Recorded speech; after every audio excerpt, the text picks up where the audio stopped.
این سر بریده ماه است در پگاه، یا نه سر بریده خورشید شامگاه. خورشید بی حفاظ نشسته به روی خاک، یا ماه بی ملاحظه افتاده بین راه.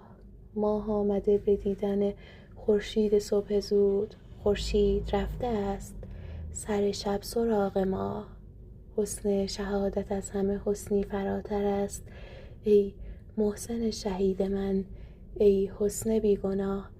ترسم تو را ببیند و شرمندگی کشد، یوسف بگو که هیچ نیاید برون ز چاه. شاهد نیاز نیست که در محضر آورند، در دادگاه عشق رگ گردنت گواه.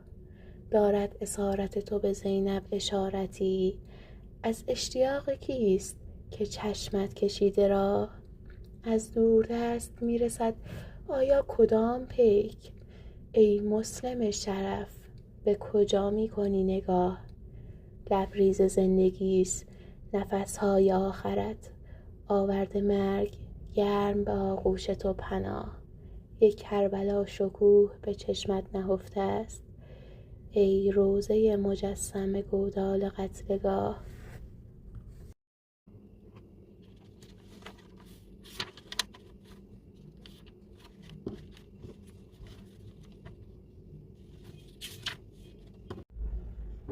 این سر بریده ماه است در پگاه، یا نه سر بریده خورشید شامگاه.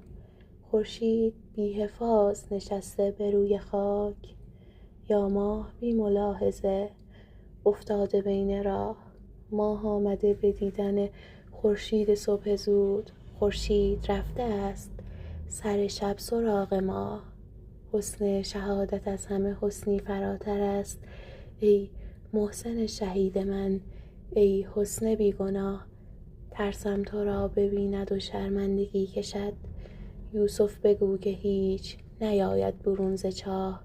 شاهد نیاز نیست که در محضر آورند، در دادگاه عشق رگ گردنت گواه.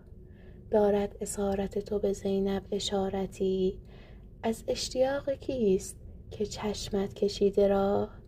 از دوردست میرسد آیا کدام پیک، ای مسلم شرف به کجا میکنی نگاه. لبریز زندگیست